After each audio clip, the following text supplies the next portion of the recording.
A panel of former top government officials discuss U.S. security issues concerning Iran. We'll hear from former CIA Director James Woolsey, former FBI Director Louis Freeh, and former Homeland Security Secretary Tom Ridge, plus former National Security Advisor to President Obama, General James Jones. They talk about the Iranian group MEK, which advocates the overthrow of the Iranian government.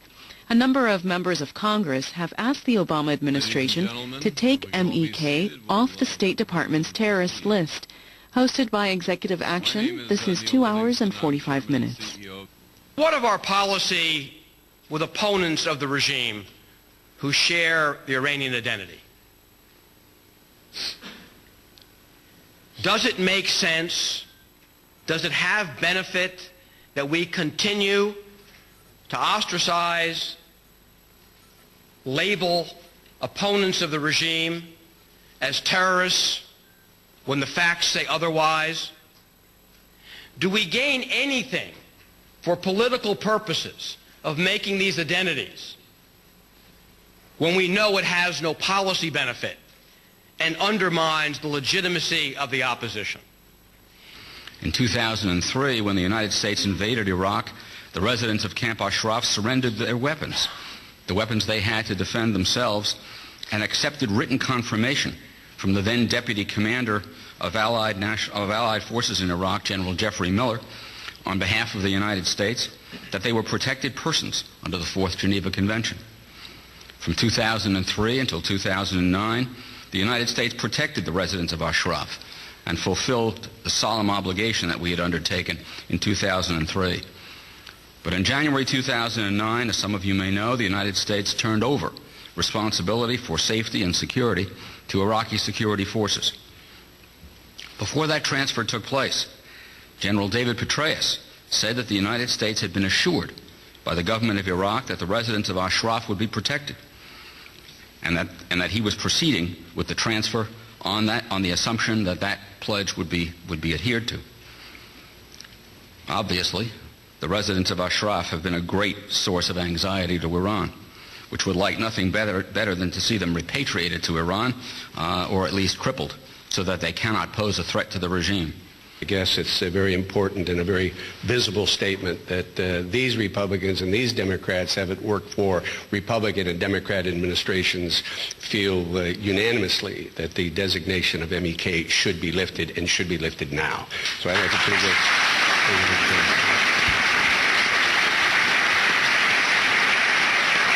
Ladies and gentlemen, I've said this before. Some of my friends have heard it, but I'll keep saying it until the designation is lifted. Time is not our ally in our collective efforts to prevent the tyrannical regime in Tehran from becoming a nuclear power. As a matter of fact, time is running out. And the only thing that MEK has asked of us is to delist us. I think would have a profound impact on the negotiations that are scheduled if the designation was lifted before the other countries met with the Iranian delegation. That would be a significant change of policy and send an entirely different signal to the regime. The resistance in the MEK, they're not looking for money. They're not looking for arms. They just want the freedom to speak. They want to be delisted and take action into their own hands. We need to do that for them because time is running out. That's the Iran that the resistance, the People's Mujahideen, MEK have fought for, believe in. Remember, they relinquished their arms. They're protected under the Geneva Convention. And we have to send a message to al-Maliki and to the Iraqi government.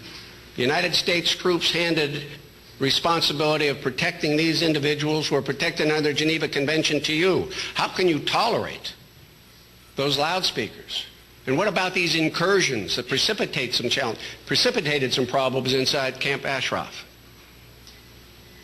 You must heed the admonition. You promised to protect them under the Geneva Convention. Right now, one wonders the sincerity of that initial promise. Life, liberty, and pursuit of happiness is something that we embrace in our Declaration of Independence. And it just seems to me that all MEK is asking us to do when they say delist us.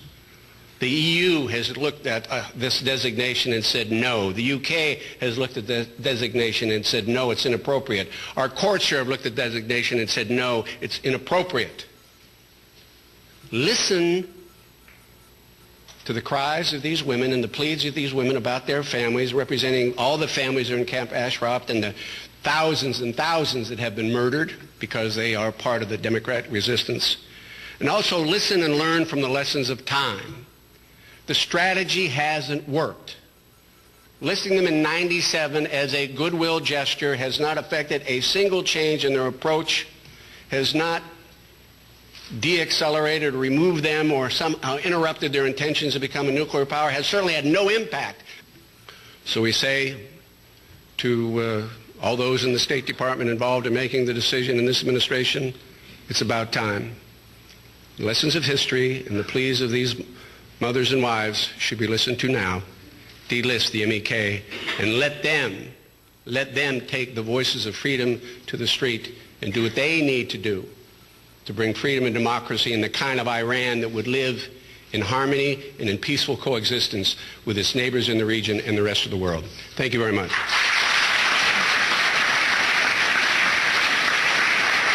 This, I think, very important and very timely conference. I'm honored to be on a panel like this. And I know you all realize you're seeing not only the bipartisanship that was mentioned, but you're seeing leadership from our Congress, administrations past and present, from our military, and from our intelligence agencies and law enforcement. So you have an entire spectrum here that feels the same way.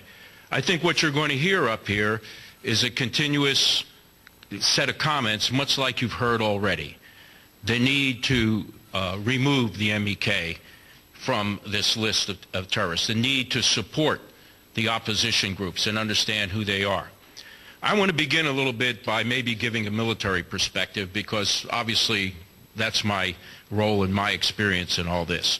I was the commander of U.S. Central Command, and before that the deputy commander back in the mid to late 90s to the year 2000, as was mentioned. What is amazing about this opposition, and I've met with many dissidents from inside Iran that managed to get out and quietly meet and talk about the situation, what has impressed me the most is how great this movement is. It is not singular. It is not only political. It goes across the entire spectrum of Iranian society. I don't believe this regime is that afraid of international pressures and sanctions, unlike what I think most of the world believes. I think it begins internally. They fear the opposition more than anything else, more than what we could bring, or from the international perspective. I think it's important that we find ways to better treat the Iranian opposition, both in Iran and outside of Iran. I mean U.S. policy, I mean citizens. I think it's important that we embrace those movements of freedom. The third is the Camp Ashraf situation. Obviously, we've got to find ways to protect those Iranians that are there. I think it's inexcusable that we're not doing it. Talk about having leverage with the government of Iraq. We do have it. And so we should find ways to make that happen. Now, with regard to Iran, there are three very dangerous consequences with regard to the path that it is on. The first one, of course, is that it becomes nuclear weapons capable. The second reason, the second danger that eventuality would pose, if in fact it does happen, is the fact that it would trigger a nuclear arms race in the Persian Gulf. And the third one, and the one, frankly, that as National Security Advisor worries me even more than the first two, is that Iran, as a state sponsor of terrorism, could easily be seen to be the type of country that would export that kind of technology, weapons of mass destruction, to terrorist organizations. That this conference serves to underscore not only just the emotion and the passion, but the logic that we have to take this on and we have to be successful. And I thank you very, very much for inviting me to be here. Thank you. And certainly it has now come time for us to take a very fresh look at the way we are dealing with Iran. One thing we should no longer do, and in this I join the others on this panel, is keep the MEK listed as a terrorist organization. In 22 years of practicing law, I read a lot of legal decisions, and I recently read the Circuit Court's decision in the case involving the MEK versus the State Department. What I wanted to do is give you a case study, which is a case which is now almost 10 years old, the Khobar Towers bombing, but which has great relevance to many of the subjects that we've discussed here today. It was simple. They did not want to confront the fact and the reality that the Iranian government had murdered 19 Americans and blown up Khobar Towers. And as investigators, we accepted that. That's a foreign policy matter which goes way beyond our jurisdiction and our pay grade. So we would go back repeatedly and say, do you want us to stop conducting the investigation? And the answer would always be, no, we want you to conduct a vigorous investigation, find all the evidence, and charge whoever can be charged. And this is the confusion and an example of the confusion of that policy, which in many respects continues today through a new administration with regard to the MEK listing, with regard to Camp Ashraf, and with regard to this lack of clarity and lack of purpose in terms of achieving what are very basic objectives here. This past weekend from a tour across the Middle East. During the trip, I met with a number of senior political leaders and military officials. At every meeting, at the top of the agenda was Iran, the threat it poses to stability in the region, its support for terrorism, and what might be done to halt its nuclear weapons program.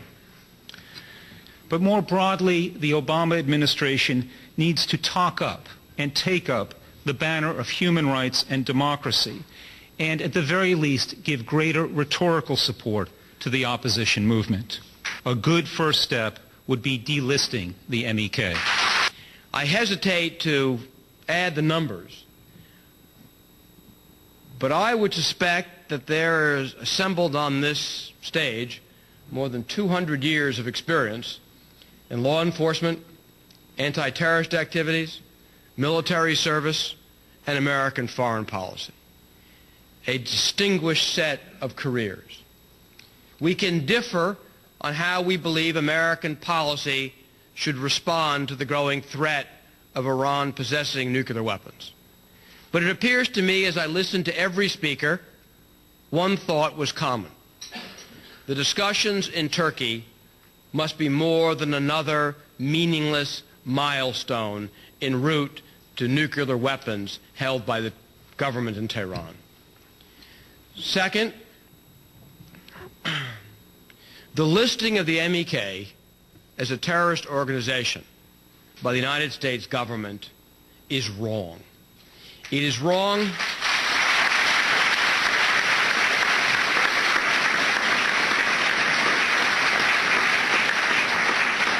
It is wrong as a matter of law. It is contrary to the facts. It is interfering with the rights of American citizens to be heard. And it is contrary to American foreign policy.